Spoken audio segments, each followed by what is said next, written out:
আমাৰ Sivasagar civil হস্পিটেলখন Sivasagar civil হস্পিটেলৰ এটা বাতৰিয়ে অতি মৰ্মাহত কৰি আছে, অতি উদ্বিগ্ন কৰিছে, অতি শংকিত কৰিছে শিৱসাগৰৰ মানুহক। আৰু শিৱসাগৰৰ মানুহ হিচাপে মোৰ বিধায়ক হিচাপে মোকো অতি শংকিত কৰিছে, অতি লজ্জিতও কৰিছে যে শিৱসাগৰৰ জয়সাগৰ চিভিল হস্পিটেলত সঘনে কাৰেণ্ট নাথাকে, বিদ্যুৎ নাথাকে, আৰু বিদ্যুৎ নথকাৰ কাৰণে চিকিৎসা কেতিয়াবা মমৰ পোহৰত কৰিবলগীয়া পৰিস্থিতিৰ সৃষ্টি হৈছে। আচলতে শিৱসাগৰ চিভিল হস্পিটেলৰ বিল্ডিংটো ইমান পুৰণি আৰু ইমান ভাগি ছিগি গৈছে, আৰু তাৰ ইলেক্ট্ৰিফিকেশ্যনখিনিও ইমান পুৰণি যে মাজে মাজে অনবৰতে সেই ঘটনাটো ঘটি থাকে যে ইলেক্ট্ৰিচিটি ডিপাৰ্টমেণ্টেও কেতিয়াবা লোডশ্বেডিং কৰে আৰু বাৰম্বাৰ আমাৰ বিভিন্ন ফেজত বেয়াও হৈ যায়।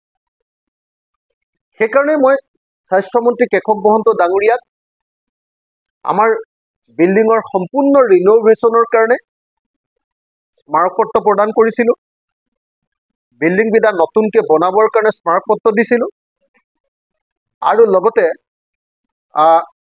আমি ইলেক্ট্ৰিফিকেশ্যন নতুনকৈ কৰিবৰ কাৰণেও সেই সময়ত কেশৱ মহন্ত ডাঙৰীয়াক অনুৰোধ কৰিছিলোঁ। কিন্তু দুৰ্ভাগ্যবশতঃ আমাৰ পুৰণি বিল্ডিংটো দিবৰ কাৰণে কোনো ব্যৱস্থা গ্ৰহণ নকৰিলে। কিন্তু কেশৱ মহন্ত ডাঙৰীয়াই এটা কাম কৰি থৈ গ'ল চিভিলখনৰ কাৰণে, সেইটো হ'ল মই বাৰম্বাৰ লাগি থকাৰ পাছত কেশৱ মহন্ত ডাঙৰীয়াই আমাৰ চিভিল হস্পিটেলৰ কাৰণে এটা নতুন বিল্ডিং 23,75,00,000 টকা ক্ৰিটিকেল কেয়াৰ ইউনিট বুলি CCU বা CCB ক্ৰিটিকেল কেয়াৰ বিল্ডিং বুলি 23,75,00,000 টকাৰ এটা চেংচন কৰি থৈ গ'ল। আৰু এতিয়া নতুন বিল্ডিংটোৰ কাৰণে ইতিমধ্যে টেণ্ডাৰিং হৈছে। এতিয়ালৈকে ঠিকাদাৰক কাম দিব পৰা হোৱা নাই, মাজতে নিৰ্বাচন গ'ল কাৰণে নিৰ্বাচনৰ আগত আমি টেণ্ডাৰিং কৰাই দিলোঁ বহুত লাগি ভাগি, কিন্তু এতিয়ালৈকে ঠিকাদাৰক কাম দিব পৰা হোৱা নাই।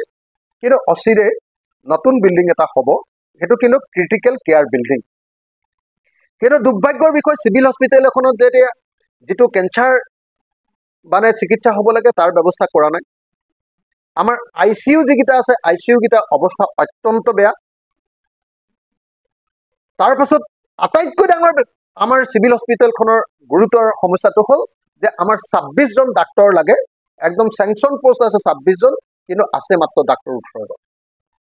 মই ডাক্তৰ বিচাৰি বিচাৰি কেশৱ মহন্ত ডাঙৰীয়াক ভৰিত ধৰিবলৈ বাকী থাকিলে।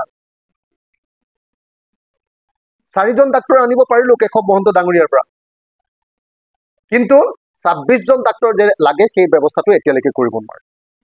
গতিকে চিভিল হস্পিটেলৰ ছাৰ্ভিচটো আমি আশা কৰা মতে উন্নত নহয়। এতিয়া নতুন স্বাস্থ্যমন্ত্ৰী আহিছে, অসমৰ মুখ্যমন্ত্ৰী এতিয়া স্বাস্থ্যমন্ত্ৰী। বানপানী যোৱাৰ লগে লগে এইবাৰ গুৱাহাটীলৈ গ'লেই, মই যোৱা 2 তাৰিখৰ পৰাই শিৱসাগৰতে আছোঁ। এইবাৰ যোৱা 2 তাৰিখ আপোনাৰ আগৰ মাহৰ 2 তাৰিখ, একদম ইলেকশ্যনৰ ৰিজাল্ট দিয়াৰ 2 তাৰিখৰ পৰা মই শিৱসাগৰতে আছোঁ। শিৱসাগৰৰ পৰাই ইয়াতে ঘূৰি আছোঁ, গুৱাহাটীলৈ যোৱাই নাই। নিশ্চিতভাৱে অসমৰ মুখ্যমন্ত্ৰীক সাক্ষাৎ কৰি আমি শিৱসাগৰ চিভিল হস্পিটেলখনৰ এই দুৰৱস্থাৰ কথা জনাম। আৰু তেখেতে জানে নিজে আগত স্বাস্থ্যমন্ত্ৰী আছিলে, আৰু এইটো বৰ দুৰ্ভাগ্যজনক কথা যে অসমৰ স্বাস্থ্যমন্ত্ৰী 10 বছৰমান তেখেত আছিলে, কিন্তু অসমৰ কোনো চিভিল হস্পিটেলৰ ইনফ্ৰাষ্ট্ৰাকচাৰ হিমন্ত বিশ্ব শৰ্মাৰ দিনতো বৃদ্ধি কৰিব নোৱাৰিলে, ডাক্তৰৰ পৰিমাণো বৃদ্ধি কৰিব নোৱাৰিলে, আৰু ছাৰ্ভিচো উন্নত কৰিব নোৱাৰিলে। হিমন্ত বিশ্ব শৰ্মাৰ দিনত গোটেই অসমৰ গোটেই চিভিল হস্পিটেলবিলাক কুঁৱলী গ'ল, তেওঁ যেতিয়া স্বাস্থ্যমন্ত্ৰী আছিলে। তাৰপিছত কেশৱ মহন্তৰ দিনততো তাতকৈও বেয়া হৈ গুচি গ'ল, আৰু এতিয়া আকৌ স্বাস্থ্য বিভাগটো হিমন্ত বিশ্ব শৰ্মা ডাঙৰীয়াই লৈছে। গতিকে আমি দাবী হ'ল যে অচিৰে চিভিল হস্পিটেলৰ যিটো পুৰণি বিল্ডিং আছে সেইটো মেৰামতি কৰি তাৰ কাৰণে এটা ফাণ্ড দি তাৰ ইলেক্ট্ৰিফিকেশ্যনখিনি নতুন কৰি আৰু ICUখিনি আমাক সম্পূৰ্ণ কৰি দিয়াৰ ব্যৱস্থা কৰিব লাগে, নাম্বাৰ 1। নাম্বাৰ 2, আটাইতকৈ ডাঙৰ কথাটো হ'ল ডাক্তৰ নতুনকৈ দিয়াৰ ব্যৱস্থা গ্ৰহণ কৰিব লাগে। অত্যন্ত কম ডাক্তৰে আমাৰ চিভিল হস্পিটেলখন চলি আছে, কৰ্মচাৰী নাৰ্ছকে ধৰি সকলো কৰ্মচাৰীৰ পৰিমাণ কম, গতিকে সেইটো বৃদ্ধি কৰিব লাগে। এই দাবীকেইটা আমি এই মুহূৰ্তত উত্থাপন কৰিলোঁ আৰু আশা কৰোঁ যে অসমৰ মুখ্যমন্ত্ৰী তথা স্বাস্থ্যমন্ত্ৰীয়ে অচিৰে শিৱসাগৰ চিভিল হস্পিটেলত আজিৰ দিনটোত মমৰ পোহৰত চিকিৎসা কৰি থাকিবলগীয়া এই পুৰণিকলীয়া ব্যৱস্থাটো নাইকিয়া কৰিবৰ কাৰণে বিহিত ব্যৱস্থা গ্ৰহণ কৰে। সমগ্ৰ অসমৰ শাক পাচলিৰ বজাৰখন এতিয়া বাহিৰৰ ৰাজ্যৰ পৰা অহা পাচলিৰে ভৰ্তি হৈ গৈছে। আৰু বিশেষভাৱে এই সময়ত বানপানী হোৱাৰ লগে লগে বহিৰাজ্যৰ বেপাৰীবিলাকে বিশেষ সুযোগ গ্ৰহণ কৰি অসমৰ সকলোবিলাক বজাৰ, বিশেষকৈ গুৱাহাটীৰ বজাৰখন এতিয়া বহিৰাজ্যৰ পাচলিয়ে ভৰ্তি কৰি পেলাইছে।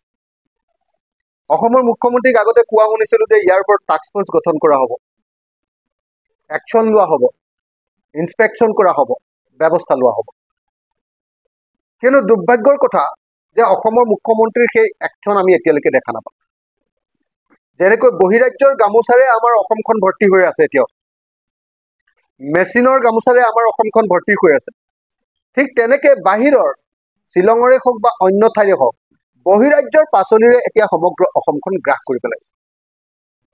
গতিকে অচিৰে বহিৰাজ্যৰ পৰা অহা পাচলিৰ পৰিমাণ তাৰ ওপৰত বাধা নিষেধ আৰোপ কৰিবৰ কাৰণে অসমৰ থলুৱা খেতিয়কবিলাকক মাধমাৰ নিদি অসমৰ থলুৱা খেতিয়কবিলাকৰ পাচলি বজাৰলৈ নিয়াৰ ব্যৱস্থা গ্ৰহণ কৰিবৰ কাৰণে অসমৰ মুখ্যমন্ত্ৰীৰ ওচৰত আহ্বান জনাইছোঁ। আৰু অসমৰ মুখ্যমন্ত্ৰীয়ে প্ৰতিশ্ৰুতি দিয়া অনুসৰি টাস্ক ফ'ৰ্চ গঠন কৰি বাহিৰৰ পৰা সকলো অনাৰ যিটো ব্যৱস্থা কৰিছে সেইটোৰ ওপৰত ব্যৱস্থা গ্ৰহণ কৰিবলৈ আহ্বান জনাইছোঁ। হ'ব।